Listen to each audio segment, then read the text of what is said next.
Está no ar mais um programa do Núcleo Comunitário da TV Comunitária do Rio de Janeiro, hoje debatendo a questão do desemprego. Está conosco aqui, eu agradeço a presença, o economista professor José Carlos de Assis. José Carlos, qual a situação, o panorama do desemprego no Brasil no momento atual? Em termos estatísticos, hoje nós estamos com uma taxa de desemprego pouco acima de 8%. Mas essa estatística é retardada, porque ela não pega gente que está desempregada e que ainda não começou a procurar emprego. Você sabe que a estatística é considerado desempregado quem não tem emprego e está procurando ativamente emprego.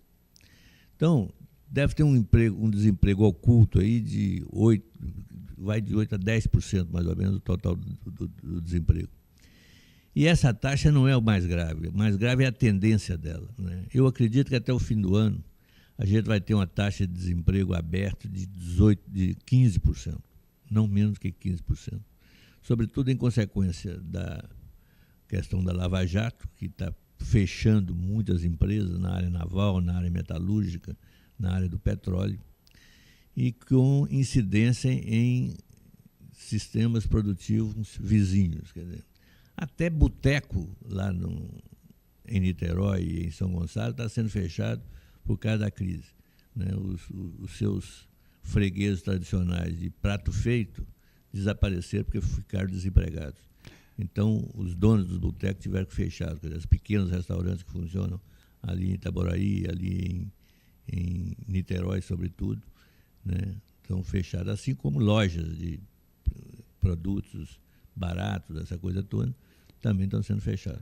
Então, é isso. Nós estamos aqui no Núcleo Comunitário e a gente, esse espaço aqui é para discutir exatamente a repercussão da situação nas comunidades. E aí, conforme o senhor falou, então o desemprego ele está atingindo já a classe D, os segmentos que ascenderam socialmente durante os últimos 12 anos, também já estão sendo atingidos? Ele está atingindo a todas as categorias sociais, desde os donos de empresa até o contínuo da empresa. Todos os setores estão sendo atingidos, né? O dono da empresa, eu falo isso pelo seguinte, eu encontrei há poucos dias com o presidente executivo da ABMAC, que é a Associação Brasileira da Indústria de Máquinas e Equipamentos, e ele me dizia o seguinte, numa reunião em São Paulo,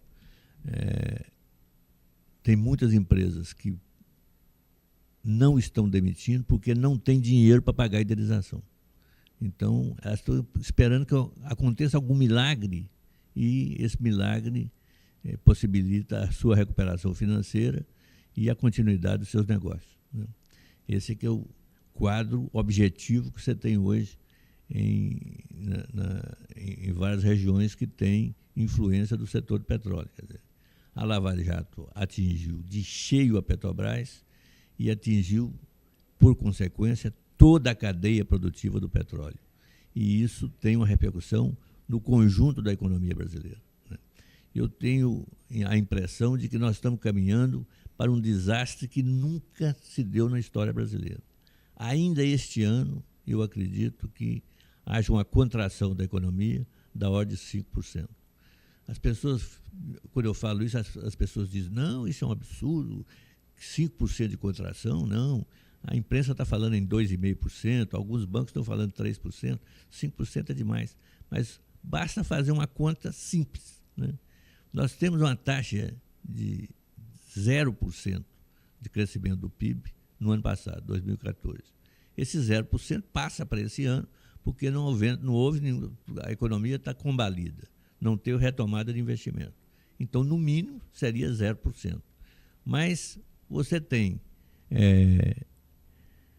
o ajuste Levy, ou melhor, o arroxo Levy. O arroxo Levy significa uma contração de no mínimo 2%, né? Corte de gastos públicos, corte de investimentos públicos em geral. E aí você tem, além disso, o efeito da Petrobras. Quer dizer, a Petrobras teve que cortar 40% dos seus investimentos, né?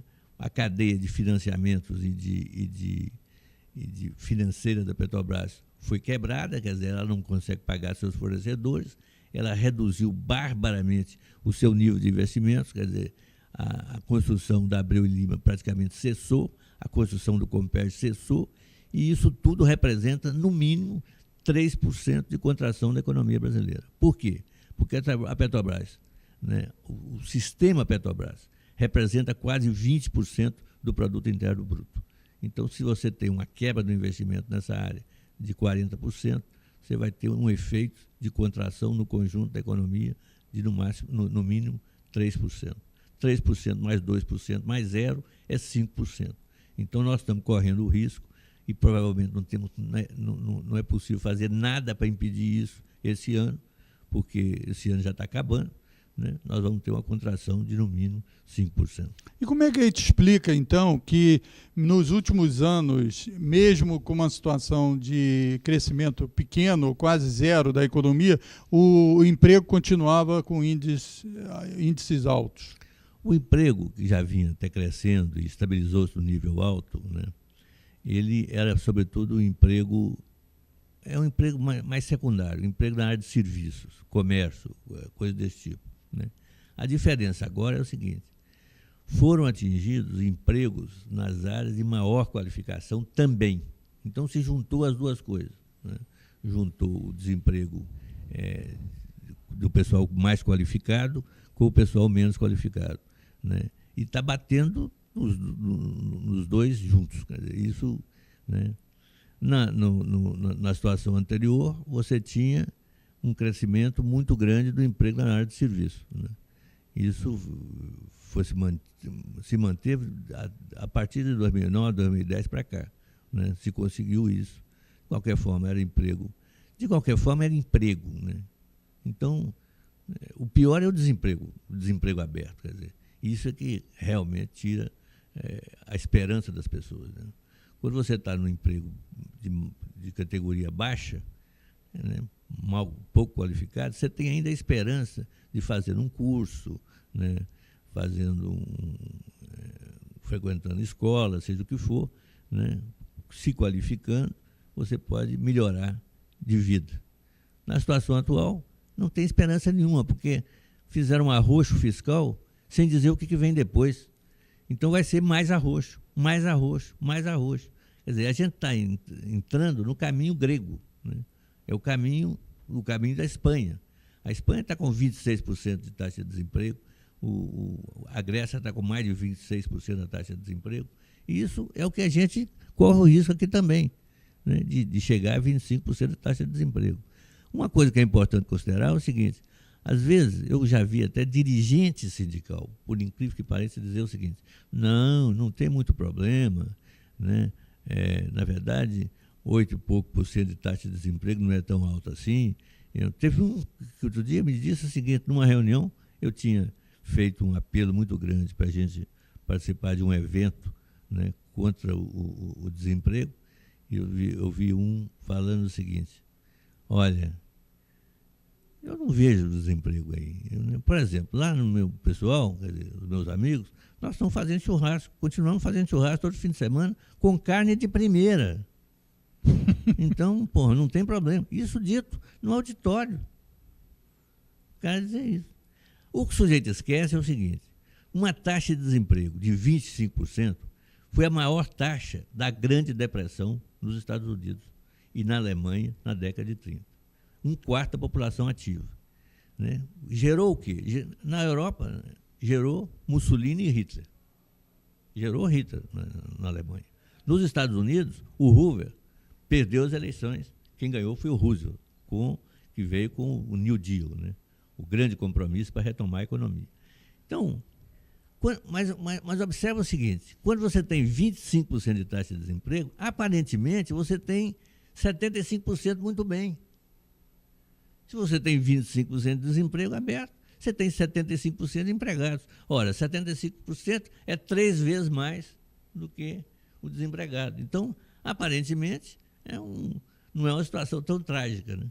Embora a gente saiba que é, porque gerou nos Estados Unidos, o país mais rico do mundo, né, já naquela época, e gerou nos Estados Unidos o que eles chamavam lá de Hoovervilles, né? Cidades de Hoover. O que eram as Hoovervilles? Eram cidades favelas de papelão. Não tinha, os favelados não tinham dinheiro para comprar ou conseguir tábua, muito menos tijolo. Então, aquelas Hoovervilles americanas de papelão eram em condições piores do que a pior favela brasileira. Né? E isso aconteceu nos Estados Unidos. Quer dizer, com quem? Com 75%, quer dizer, com 25% de taxa de desemprego. Né? E aí, filas imensas em sopão, né? Você tinha entidades, não era nem governo, eram entidades de caridade que promoviam a oferta de sopa para os desempregados, desesperados.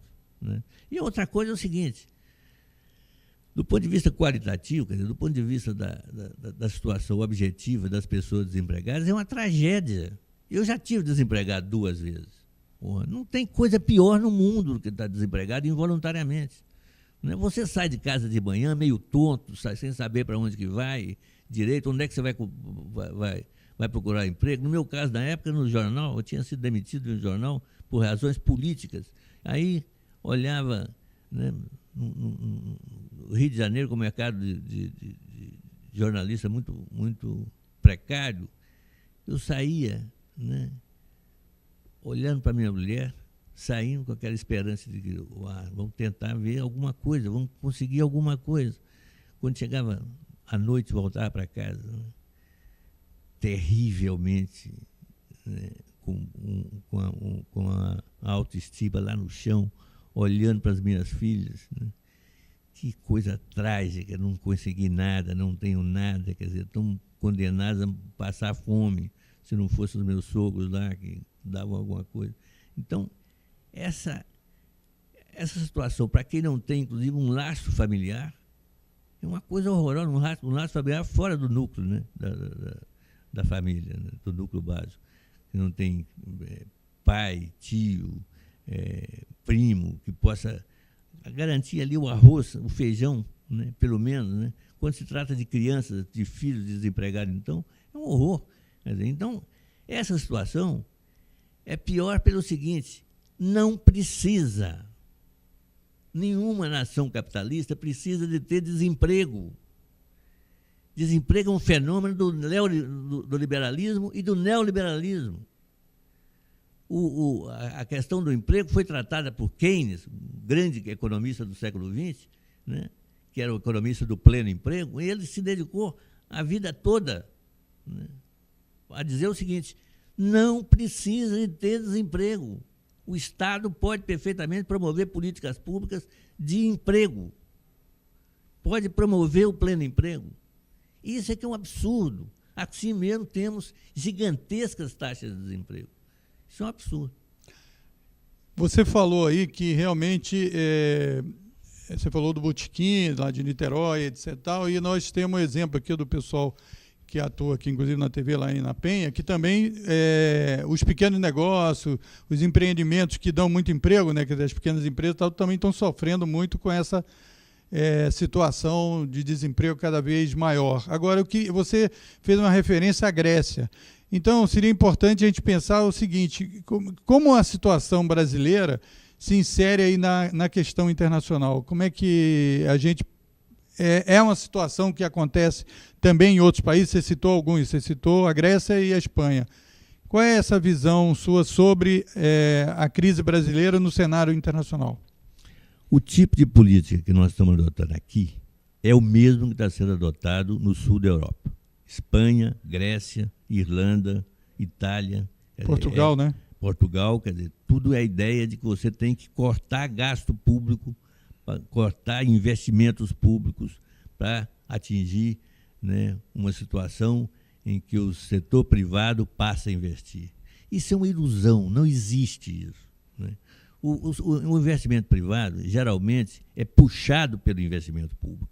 Quando você corta o investimento público, você derruba também o investimento privado. Então, essa ideia de que tem que cortar na carne para depois crescer é completamente ridícula. Não tem, se acontecer, tem 7 anos que nós estamos em crise internacional na Europa. Como é que não se recupera? A política é a mesma. Como é que até hoje está rastejando a economia, as economias? Então, é um absurdo a continuidade dessa política. do ponto de vista formal, né, nós temos uma diferença com a Grécia, pelo seguinte: a Grécia está numa situação ainda pior do que a nossa, porque a nossa é voluntária. Está sendo objeto de uma pressão violenta da Alemanha e de outros estados europeus, né? Então, e ela está na camisa de força do euro. Ela não tem um banco central próprio. Nós temos um banco central próprio. Acontece que nós não usamos o nosso banco central próprio para estimular a economia, né? Os Estados Unidos usam o banco central para estimular a economia. E os Estados Unidos estão saindo, quer dizer, ainda não saíram para valer, mas estão saindo da crise. A Inglaterra tem banco central próprio, está saindo da crise, né? O Japão tem banco central próprio, está lá embaixo, está pouco, mas não tem depressão violenta, né? enfrenta a crise dessa forma, né? Então, países que têm banco central próprio conseguem sair da crise com algum tipo de política econômica expansiva. No caso brasileiro, nós não usamos o Banco Central, ao contrário. O que nós fazemos? Nós contraímos o crédito e colocamos a taxa de juros na lua. São as taxas de juros mais altas do mundo, as taxas brasileiras. Como é que alguém vai investir com a taxa de juros nesse nível? Então, por um lado, nós cortamos o gasto fiscal. O Estado não investe. Por outro lado, nós aumentamos a taxa de juros. O privado não investe. Como é que vai recuperar a economia? Não existe possibilidade de recuperar a economia, né? Tem que ser, né, uma mudança radical na política econômica.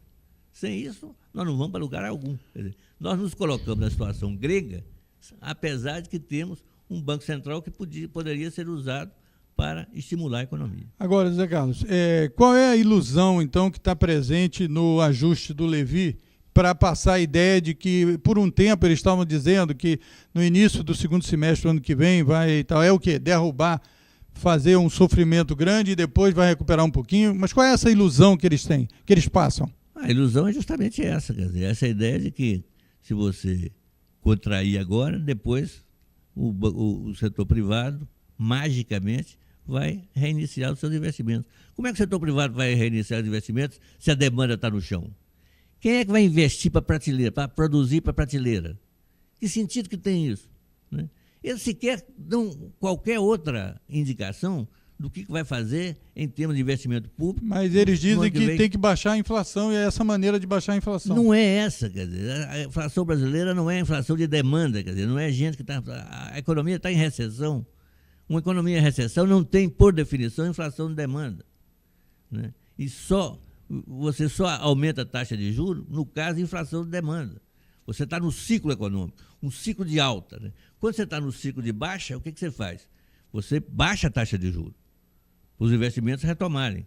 Quando está subindo o ciclo, né, a produção está aumentando com muita velocidade, os empregos, você está chegando pleno emprego, aí faz algum sentido se aumentar a taxa de juros. Agora, aumentar a taxa de juros com a economia em baixa é um absurdo, não tem nenhum sentido, né? Não tem nenhum sentido técnico. Isso é só para favorecer o capital financeiro. Vocês viram, provavelmente, todos nós vimos, os jornais publicando as taxas de lucratividade do sistema bancário brasileiro no segundo trimestre do ano. São Itaú, taxas... 45% e a média dos bancos, 47%. Exatamente. Quer dizer, isso é um absurdo para uma economia que está em alto desemprego. A pessoa monta um negócio lá, está perdendo, está fechando o salão de beleza, está impedindo que a papelaria venda, o pessoal perdeu o emprego e os bancos estão lucrando muito. Lucros sem precedentes. Eles estão há 29 trimestres crescendo o lucro. Isso é um absurdo. Só o Brasil que tem uma coisa desse tipo. Nós estamos aceitando isso. Por que estamos aceitando isso? Por uma questão política. Não é por causa de uma questão econômica. Nós estamos sendo governados pelos banqueiros. Todo mundo sabe que o Levy é empregado do Bradesco. Ele é empregado do Bradesco, acabou de fazer uma negociação, patrocinar uma negociação do HSBC que o Bradesco comprou. Comprou o HSBC, o ramo brasileiro do HSBC. O Levi está entregando, ele e a equipe econômica estão entregando a venda de 30% da BR Distribuidora ao Bradesco. O Bradesco é que está coordenando a operação. Então é fantástico. Lá no passado, o Bradesco já tinha pegado um naco importante da Vale do Rio Doce. É um banco, não tem nenhuma experiência industrial. No entanto, agarrou a Vale do Rio Doce. Então, os bancos no Brasil são os privilegiados. Quer dizer, eu não quero acabar com os bancos. Eu quero que eles funcionem direito, como banco, em qualquer parte do mundo. Mas nos outros governos do Lula e no próprio primeiro governo da Dilma, quando a situação econômica não estava tão ruim, os bancos também ganhavam. Qual foi a lógica daquele período para ter um crescimento que pudesse ter investimentos em questões sociais, etc.? Como explicar isso para as pessoas? Isso aí é a falácia de composição do governo Lula, que continuou com o governo Dilma. É a ideia de que, para governar, você tem que ter uma composição equilibrada de direita e de esquerda. Eu dou à esquerda a área social e dou a econômica aos bancos. Isso é uma brincadeira, porque não existe isso. Uma engole a outra. Quem é mais fácil de engolir a outra é a área financeira, a área econômica. É o que nós estamos vendo agora. Nós estamos vendo, pô. Nós estamos sendo governados pelo Levi. Ele é que toma as decisões mais importantes da vida brasileira. É ser um burocrata, quer dizer, um funcionário de banco, um empregado de banco, jamais eleito, jamais participando de uma eleição. Quer dizer, isso é uma farsa em relação à democracia brasileira. Agora, então, você já deu o raio-x aí da situação. O que deve ser feito? Porque, obviamente, os setores que acreditam nessa solução vão sofrer um pouco. E o semestre que vem, do segundo semestre do ano que vem, vão melhorar. Você já demonstrou que isso é uma ilusão. Qual é a solução? Bom, a solução nós estamos trabalhando nela com os movimentos sociais, que é você, primeiro, reestruturar a Petrobras de uma forma positiva. Para isso, nós combinamos com o senador Requião e com a deputada Jandira. Eles estão apresentando um projeto de lei ao Congresso para a reestruturação da Petrobras, para a recuperação de toda a sua cadeia produtiva, sua cadeia de financiamentos, e a partir daí você retoma um setor nevrálgico da economia brasileira e a própria economia brasileira. Como eu disse antes, quer dizer, a Petrobras representa quase 20% da economia, quase 20% do PIB. Então, o impacto da recuperação da Petrobras será imediato sobre o PIB. Né? Eu não acredito que vai ter tempo de fazer isso esse ano. Né? Mas, pelo menos, que a gente não perca o ano que vem. Esse ano está perdido. Não tem nada que a gente possa fazer que vai mudar isso aí. Mesmo que a gente faça, consiga fazer, não vai mudar, porque já estamos em praticamente setembro. Né? Então, não tem como fazer. Mas, para o ano, a gente pode recuperar a economia. Né? Como é que a gente vai fazer isso? Nós já temos tido discussões prévias, nós tivemos reuniões prévias, discutimos o projeto Requião-Jandira, e marcamos para o próximo dia 26, aqui no Rio, no Teatro Oi Casagrande, um grande evento para dar suporte a esse projeto. A essência desse projeto é o seguinte: o Tesouro passa para o BNDES os recursos necessários para que ele financie a Petrobras e a Petrobras financie os seus investimentos e os investimentos de toda a sua cadeia produtiva. Isso é um absurdo? Nada disso é um absurdo. Nós tivemos uma situação semelhante em 2009. Em 2009, o Tesouro, no governo Lula, né, embalado por uma situação internacional favorável à expansão das economias, que foi as primeiras decisões do G20, depois eu volto a isso, mas as primeiras decisões do G20 foram no sentido de expandam as economias. E o Brasil entrou nessa onda muito bem entrado. Quer dizer, o governo Lula determinou que o Tesouro repassasse 100 bilhões de reais ao BNDES, né? E depois mais 80 bilhões de reais em 2010, portanto 180 bilhões em 2009 e 2010, para que ele garantisse os investimentos públicos e privados em 2010. Foi um resultado fantástico, né?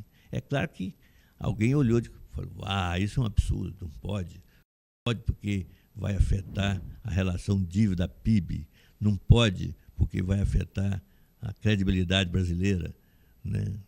Usando o setor público dessa forma, né? Não pode porque as agências de risco vão descredenciar o Brasil, sei lá. Foi um sucesso fantástico. A economia cresceu em 2010 7,5%. A relação dívida-PIB caiu. Por que caiu? Porque a economia cresceu e a receita pública aumentou. Então tivemos um período fantástico em 2010.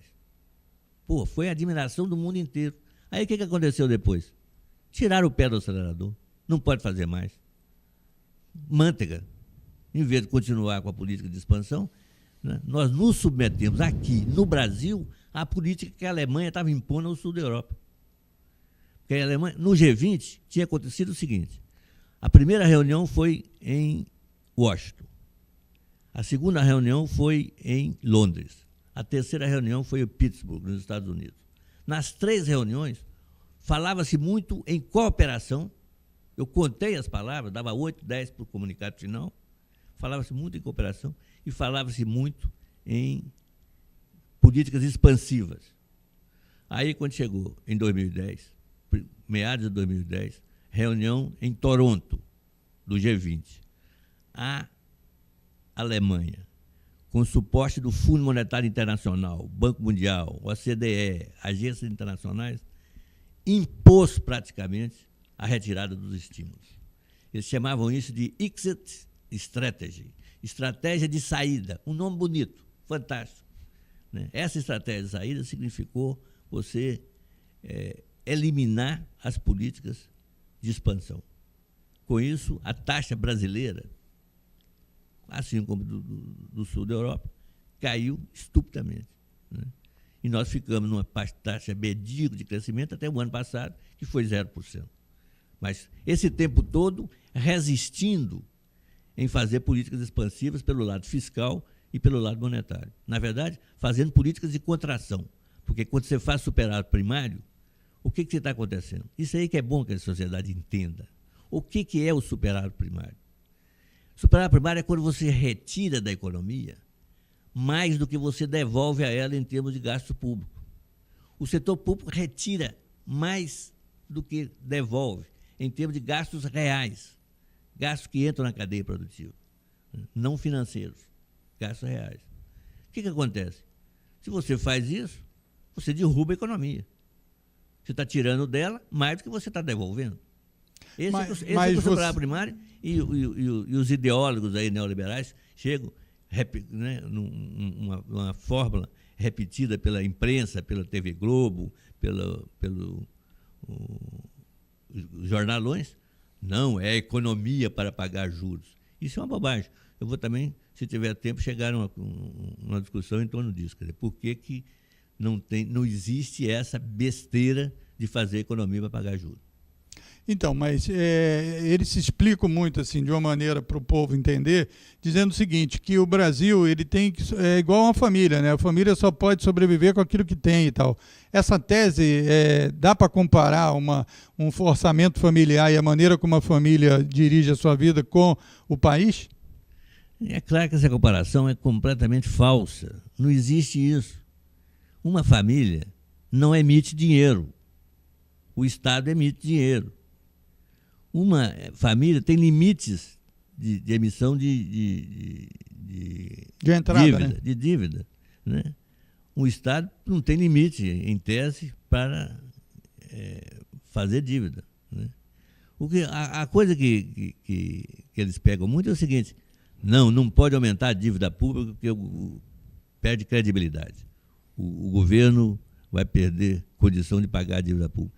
O governo, quando tem Banco Central articulado com o Tesouro, não tem como não pagar a sua dívida, porque ele emite a dívida. E ele emite dívida nova para pagar a dívida velha. Ou então emite dinheiro pelo Banco Central. Por que ele vai quebrar? Ah, não, porque vai dar inflação. Como se dá inflação se você está saindo de uma situação de depressão e de recessão muito forte? Você só tem inflação se o dinheiro que estiver entrando na economia for muito maior do que quer dizer, for muito menor do que a circulação que está ali, né? Na verdade, você tem uma circulação de bens e serviços que é maior do que o dinheiro em circulação. Então não tem inflação. Não tem por que ter inflação. Não, isso aí só existe inflação quando você tem uma recessão grande, né? Então as pessoas têm que tomar. O cara diz assim: o governo tem que ser igual a uma dona de casa responsável. Que isso? Que grande bobagem é essa? Qual dona de casa responsável que não se endivida de vez em quando para comprar uma geladeira? Se endivida muito, né? Isso aí é exatamente uma negação desse. A Casa Bahia já demonstrou isso, né? Os pontos frios da vida, etc. Tal, que a população sabe que precisa de gastar mais do que ela tem, só que ela divide em prestações, etc. Divide em prestação, quer dizer, aumenta consideravelmente seu nível de bem-estar. Senão ela não consegue casa, né? Não consegue um automóvel, etc. Então, não pode, tem que ser igual uma dona de casa responsável. Não pode gastar mais do que arrecada o governo. E essa questão da lei de responsabilidade fiscal, que essa lei não é isso que impede que os governos se... Essa é outra estupidez ideológica imposta ao Brasil pelo Fundo Monetário Internacional. Isso veio de fora. Eu lembro na época que veio.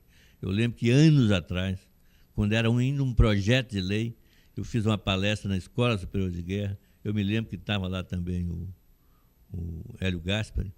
E eu falei na Escola Superior de Guerra assim: essa lei é uma lei de irresponsabilidade social, você usou outra vez. Exatamente. É uma pura irresponsabilidade social.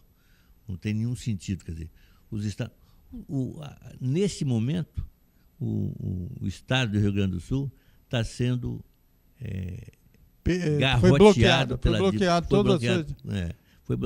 Todas as coisas, todas as dívidas do governo para com o Rio Grande do Sul foram bloqueadas. Ele não pode pagar por causa da lei de responsabilidade fiscal. Se eu fosse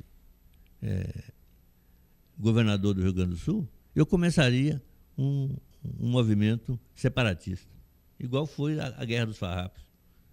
Essa lei de responsabilidade fiscal é uma lei que viola a liberdade dos estados, né? Viola a autonomia dos estados, né? Isso é um absurdo, né? Então, é uma lei dos bancos, né?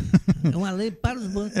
Vocês vão gastar tudo, desde que garanta e os juros que eles cobram das dívidas sempre foram juros. A dívida dos estados para que vem desde a década de 90, a dívida dos estados para com o governo federal já foi paga várias vezes. E eu me lembro aí, você falou da Grécia e tal, que houve uma auditoria, né? Inclusive com a participação de uma brasileira, na auditoria da dívida da Grécia, e se descobriu coisas absurdas, né? E se ela fizer, eu acho que é a Maria Lúcia Fatorelli. A Fatorelli. Que é uma excelente profissional. Né? Ela é do comitê sobre a dívida, né? Eu acho que... Devia fazer na brasileira, né? Não, ela prega isso e eu acho que tem que fazer. Nós temos que fazer uma auditoria da dívida brasileira, né? Até para salvar os estados. O problema todo é que os estados se movem muito politicamente, quer dizer, na superfície da política, e não conseguem articular nada em comum. Ficam divididos entre si por partidos políticos, siglas partidárias, essa coisa toda. Agora, deixa eu te falar um outro aspecto, antes da gente voltar ao ato que você está falando, está convocando para o dia 26, no Oi Casagrande, no Leblon, a partir das 18 horas. Antes da gente falar um pouco mais sobre esse ato, tem um assunto que percorreu aí, já tem vários meses, quando você falou da Lava Jato, que é a questão seguinte: por que tem desemprego? Por que tem problema no país? É por causa da corrupção. Analise isso. A corrupção é exatamente o que impede o crescimento do país? Não tem nada a ver uma coisa com a outra. Nada a ver, nada. A corrupção existe. Todos os países capitalistas têm corrupção. A corrupção dos Estados Unidos é larvar. A corrupção na Inglaterra... Vou te dar só 2 exemplos. O sistema bancário americano. Os 2 maiores bancos, Bank of America e Citigroup. Na crise imobiliária, eles foram pegos por fraudes no mercado imobiliário. Aí gerou um processo. No processo, só a indenização pelas fraudes foi de 20 bilhões de dólares, de cada um. 20 bilhões de dólares de indenização. Mas ele não fechar o banco, então, não era melhor? Pois é. É isso, que eles estão propondo aí a destruição das empresas. Aqui no Brasil, o cara quer destruir a empresa. Lá, faz uma multa de 20 bilhões para esses 2 gigantescos bancos mundiais, sai ali fácil, não tem problema nenhum. O cara pega aquilo ali, em 2, 3 anos, paga. Não tem problema nenhum. Aqui não, quer destruir as empresas. Mas a outra coisa é o seguinte: fraude na LIBOR. A LIBOR é a taxa de câmbio que regula todas as operações financeiras internacionais. Você teve uma fraude na LIBOR, que é gerida por 12 bancos em Londres. 12 dos maiores bancos do mundo. Bom, nem se fala mais nisso. Teve uma fraude, foi descoberto. Tem lá uma operação secreta para apurar. Terceiro, Deutsche Bank, o maior banco alemão, um dos maiores do mundo. O maior banco em operações cambiais do mundo, Deutsche Bank. UBS, o maior banco da Suíça. O maior banco em operações cambiais da Suíça. Foram pegos em fraude no mercado cambial. Está aí. Tudo isso foi noticiado, mas foi noticiado pequenininho e ninguém fala mais. Ninguém falou em destruir esses bancos. Até porque se destruísse também, o capitalismo ia para o espaço. Né? Mas, de qualquer forma, não destruíram. Quer dizer, o cara quer destruir a Odebrecht, quer destruir Andrade Gutierrez. Para quê? Para abrir espaço para as empresas de construção estrangeiras. Não tem nada a ver com o combate à corrupção. Nada, nada, nada. E é importante também, professor, você que tem os números, que é o seguinte: o valor que eles estão dizendo da corrupção na Petrobras, o número que eles chegaram aí é em torno de 6 bilhões de reais, certo? Qual é o pagamento da dívida anual? Bom, primeiro esse número é um número falso, tá certo? Entra nisso aí, estimativa de superfaturamento, essa coisa toda. Você teve muito aditivo comercial. Você tem que compreender o seguinte: essas obras são obras gigantescas, obras altamente qualificadas. Eu já fui em canteiro de obra de hidrelétrica. É uma coisa de uma complexidade imensa. Então, o cara entra no risco ambiental, entra no risco social, entra todo tipo de risco construindo aquilo. Aí tem que fazer aditivo mesmo. É assim mesmo. Alguma coisa você paga além para você garantir a obra. Tem que fazer. Você começou, você pega aqui o Compérgio. Está faltando 16% do Compérgio. O que eles estão fazendo agora? Estão querendo colocar esse 16% na iniciativa privada para ela abocanhar tudo. Então, é uma sucessão de crimes que está acontecendo em nome do combate à corrupção. Isso é um absurdo. Né? Por isso que nós temos, nesse projeto, que nós estamos discutindo, projeto Requião, Jandira, nós temos um artigo dele que diz o seguinte: tem que separar empresa de empresário. Cometeu alguma irregularidade o empresário? Tudo bem, ele vai pagar por isso. Mas, obviamente, com um julgamento justo. Não é fazendo isso que está sendo feito no Brasil. No Brasil, estão destruindo um instrumento jurídico fundamental da idade moderna. começou no início da Idade Moderna, que é o Instituto do Habeas Corpus. Estão destruindo o Instituto do Habeas Corpus. O juiz Moro e os seus procuradores estão destruindo o Instituto do Habeas Corpus. Nós o reconquistamos no Brasil no fim dos anos 70 contra a ditadura militar. E eles estão fazendo não só isso, como também eles estão eliminando a presunção de inocência de pessoas. E a prisão provisória também, né? Quer dizer, eles destruíram também isso, porque exatamente. Agora pegaram o Otton da Eletrobras, da Eletronuclear, né? E já falaram que ele vai ficar preso até confessar, né? Eu estou fazendo uma proposta aos movimentos sociais que a gente faça uma grande manifestação em Curitiba, lá para o dia 4, se não me engano. Não está ainda definido, porque comecei a discutir isso há pouco, mas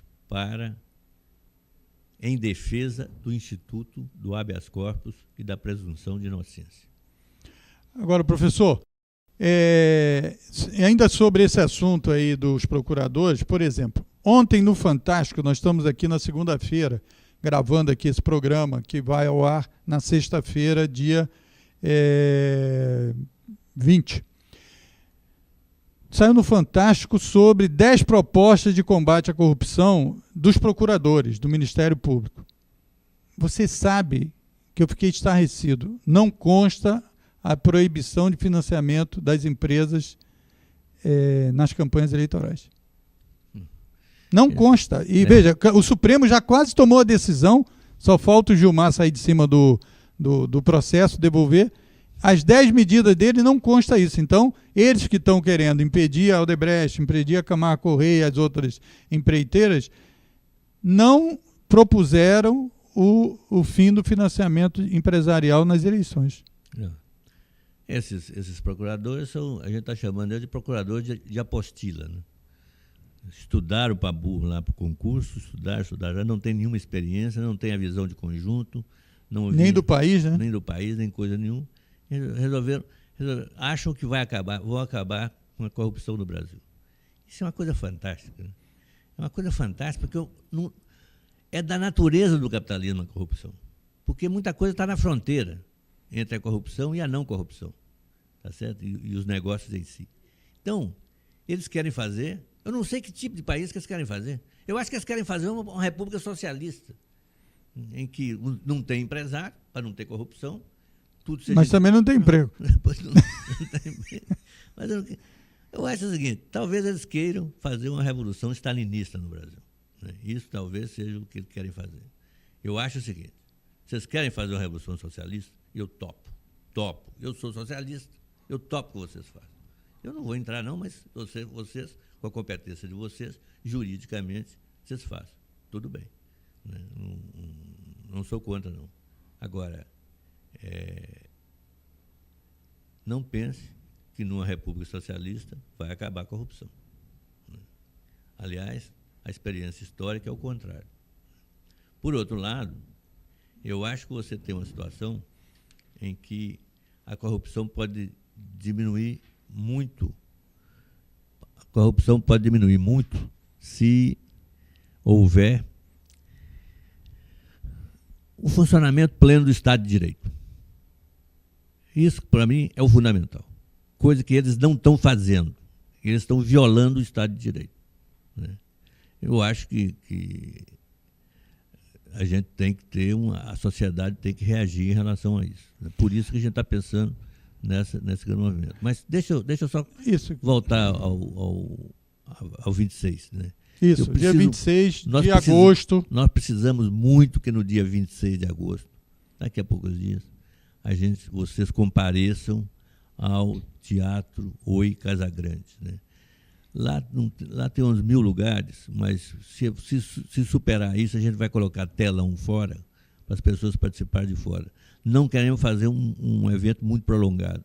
É um evento de suporte ao projeto de lei Requião-Jandira. Este projeto é o ponto inicial de uma mudança profunda na política econômica brasileira. Né? A nossa ideia não é fazer foco da Petrobras, é a Petrobras como instrumento de alavancagem da economia.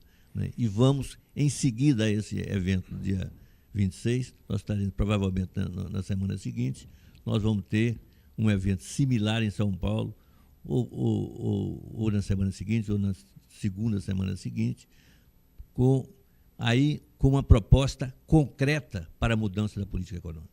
Né? Nós achamos o seguinte: vamos defender o mandato da Dilma, mas vamos defender também a mudança da política econômica. Então, vamos relembrar. Dia 26 de agosto é uma quarta-feira, às 18 horas, no Teatro Oi Casagrande, que fica no Leblon. Quem pode participar? As comunidades que nos estão vendo, o pessoal lá, o Cláudio Jonas, o Aldenir, o pessoal da Cris, a Tatá, todo mundo da área comunitária também pode comparecer, participar desse evento.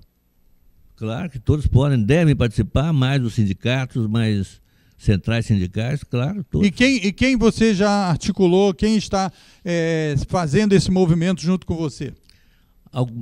Centrais sindicais, que a gente espera, na verdade, todas elas, talvez com exceção de uma ou outra, mas todas as centrais sindicais, vários sindicatos, sobretudo o pessoal da área metalúrgica, que está sofrendo muito com o desemprego. Eu acho, o que eu gostaria é o seguinte, é da participação dos desempregados. Né? A gente vai tentar ver se arranja ônibus, para trazer até aqui, de Niterói, de São Gonçalo, aqui do Rio de Janeiro mesmo, para trazer. Né? Mas mesmo que a gente não consiga esses ônibus, eu faço um apelo grande aos desempregados que participem, porque para eles virem diretamente que não estão sozinhos. Nós os estamos... Esse ato é, sobretudo, contra o desemprego e para a restauração de condições de emprego pleno no estado do Rio de Janeiro e no Brasil. Então você está falando dos trabalhadores da área da construção civil que está sofrendo muito. A construção civil, do emprego perdido no primeiro semestre, 2/3 foram na construção civil. Então, pessoal, alô, trabalhadores que perderam o emprego da construção civil, de toda a cadeia produtiva da Petrobras, né, com fechamento de várias empresas que ofereciam serviço à Petrobras, que os sindicatos mobilizam, organizam suas caravanas para estarem lá e eles vão poder participar desse evento lá no Oi Casagrande. Exatamente. Uma coisa que eu estava me esquecendo e que é fundamental: mulheres e estudantes, né, que são uma força social extremamente importante. As mulheres estimulando os maridos, ou elas próprias comparecendo, né, mas estimulando os maridos a comparecerem, e os estudantes comparecendo pessoalmente e estimulando outros estudantes a comparecerem. Então, organizar nas comunidades, certo? Quer dizer, onde moram os trabalhadores inclusive de segmentos menos avançados, escolaridade, etc., que organizem as suas caravanas para estarem no Oi Casagrande, dia 26/8, quarta-feira, a partir das 18 horas. Esse ato é importante porque vai dar suporte ao projeto do senador Requião e da deputada Jandira Fegali. Repete aí para o pessoal o que esse projeto vai ser importante para recuperar o emprego. Esse projeto vai reestruturar a cadeia produtiva do petróleo, desde a Petrobras até o último fornecedor, né? E, sobretudo, do setor naval, né? Aqui do Rio de Janeiro, muito importante. Os estaleiros. Os estaleiros, as plataformas, isso. Então, o objetivo desse projeto é esse. Nós vamos levá-lo em mãos para a presidenta Dilma, para que, no mais curto prazo possível, né, se passe pelo Congresso Nacional em regime de urgência e possa ser aplicado. Então, para explicar melhor, é isso que o professor falou. O que acontece é que, sob pressão, a Petrobras reestruturou, né, a sua política de investimentos. E, com isso, contraiu esses investimentos, gerando destruição de contratos já existentes e programados para serem contratados por falta de recursos. Então, o projeto que o professor está falando aqui é no sentido de garantir que o Tesouro Nacional, o governo federal, o orçamento público, não é isso? Garante os investimentos. O Tesouro Nacional é o dinheiro público, né? Para o pessoal entender. Fala aí no microfone. Aí o importante é o seguinte, quer dizer, esse dinheiro não é nem resultado de imposto, é resultado do aumento da dívida. Você vai lançar dívida pública. Mas, como eu disse antes, quer dizer, essa dívida é saudável, porque logo vai ser recuperado com o aumento da economia. Sim. Você está propondo que o Tesouro Nacional faça uma política de recolhimento, de produção de dinheiro através de título de dívida pública, títulos da dívida lançar pública, título da dívida pública. Para poder alavancar o desenvolvimento. Exatamente. Aliás, dívida pública existe para isso. Para que existe dívida pública? Para ficar girando aí e enriquecendo o privado? Não, dívida pública existe para ser usada em momentos de crise da economia. E essa mobilização social, você que tem participado de reuniões em vários setores, em vários sindicatos, em várias áreas de interesse, tem sido bem recebido isso, essa preocupação? O pessoal acredita que é possível, através da mobilização, fazer uma mudança nesse sentido? Acredita que é possível através da mobilização. Porque, na verdade, o caminho é o seguinte: o caminho é você, né? Você tem uma alta taxa de desemprego, uma taxa de desemprego crescente. Como é que você enfrenta isso? Você só pode enfrentar isso, inicialmente, a partir da reestruturação do setor do petróleo, que foi onde começou a crise. Mas logo em seguida você tem que mudar a economia, mudar a política econômica. E aí nós vamos entrar num outro terreno, que eu não sei se nem tem tempo aqui de falar. Tem mais uns 5 minutinhos. O outro terreno é o seguinte: você não muda a política econômica com os meus ministros que estão aí. Então vai ter que ter no núcleo executivo do governo um bloco ministerial diferente desse que está aí. Na área da fazenda, planejamento, transportes, Minas e Energia,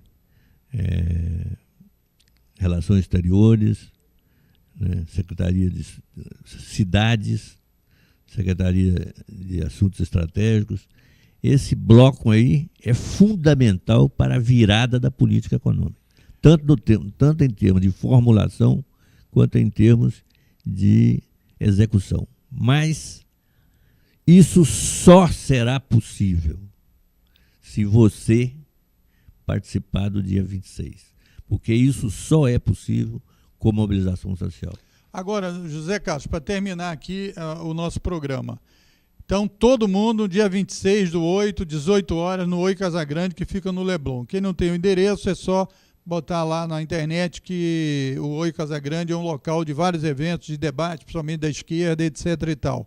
Agora, me diga, e aquele pessoal comprometido com a democracia, comprometido com o Estado de Direito, comprometido com as questões sociais, que está preocupado com a questão do golpe e acha que esse assunto do desemprego é um assunto econômico. O que isso vincula com a questão política para a gente encerrar e fazer a convocação final? Eu acho que a gente não consegue avançar na área da econômica para valer se houver um retrocesso na área política. Então, a luta contra o impeachment é extremamente importante. Eu acho que ela se tornou um pouco mais fácil, porque, por incrível que pareça, a classe dominante recuou da proposta do impeachment. Né? Agora moderou muito. O próprio Bradesco, né? Claro. Por quê? Porque eles não precisam. Enquanto o Levi estiver lá no governo, para que eles vão mudar o governo? Tá certo? Então, mas nós estamos pensando do mesmo jeito, quer dizer, não vamos tirar a Dilma. Enquanto a Dilma estiver lá, e se a gente conseguir mudar a política econômica, está tudo bem.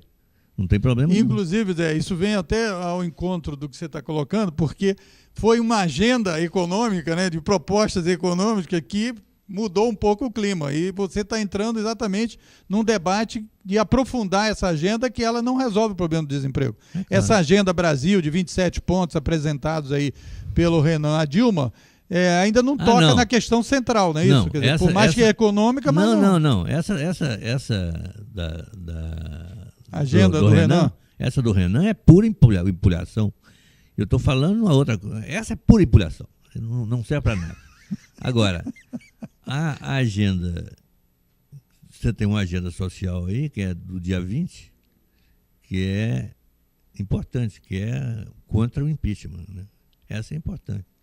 Mas no dia 20, provavelmente, nós já vamos estar, quando estiver passando aqui, eles vão estar fazendo, nós vamos estar participando da manifestação e tal. Então, a manifestação do dia 20 está sendo convocada, mas está acontecendo agora, por exemplo, no centro do Rio de Janeiro. Mas quando o programa estiver ao ar. Então, nós estamos trabalhando para o dia 26, porque é em seguida, não é isso? Exatamente. Em 26, quer dizer, 26 é a agenda econômica e a agenda contra o desemprego. Então, isso é que é importante. Contra o ajuste fiscal e pela continuação e recuperação do pleno emprego. Exatamente. Então você deu uma mensagem de esperança aí aos trabalhadores que estão desempregados, aos setores que não estão confiando de que é possível mudar essa política econômica e de que é possível retomar o crescimento. Isso, inclusive, né, você mesmo conhece isso, que antes também o pessoal não acreditava. E foi possível, como você aí delineou nessa questão da época de 2009 e 2010. Então, qual a declaração de esperança aí que você fala para os trabalhadores? A primeira coisa é o seguinte: saibam vocês que estão desempregados que nós não vamos desistir enquanto não atingirmos o pleno emprego no Brasil. Esteja certo, quer dizer, da mesma forma que vocês respeitam o direito de propriedade dos ricos e dos outros em geral, eles têm que respeitar o seu direito ao trabalho remunerado. Agora, uma coisa final que eu gostaria de dizer para vocês é o seguinte: não existe ajuste econômico, existe arroxo. Ajuste é uma palavrinha muito fraquinha que eles usam para manipular, como os nazistas faziam, manipulando as palavras, para dizer o seguinte: é um ajustezinho, uma coisa bonitinha, não tem muito problema. Não, é arroxo, arroxo fiscal. É desempregador e destruidor de renda. É contra isso que a gente vai lutar até restabelecer o pleno emprego. Agradecendo ao professor José Carlos de Assis e essas suas últimas palavras e dizendo que realmente é arroxo e não é arroxo para os bancos, porque foi dito aqui que os bancos tiveram em média 49% de renda, enquanto milhares de empregos, não é isso, professor, foram perdidos nessa época. Então, nós estamos aqui, o núcleo comunitário, a TV comunitária, em solidariedade a esse movimento de sindicatos, de associações, de comunidades, convocando a todos a comparecerem no dia 26 de agosto, às 18 horas, no Oi Casagrande, para poder participar dessa manifestação, que é uma manifestação fundamental para mostrar a todos os segmentos e a mostrar à nação e dar apoio a esse projeto do senador Requião e da deputada Jandira Fegali de reestruturação e de fortalecimento da Petrobras para que ela retome a cadeia produtiva do petróleo, que, na opinião do professor José Carlos de Assis, tem a ver com em torno de 15 a 20% do PIB brasileiro. Com essa medida, vai se alavancar a retomada do emprego, que é o objetivo desse movimento. Até a próxima semana, até o próximo programa. Obrigado por sua audiência. Até a próxima.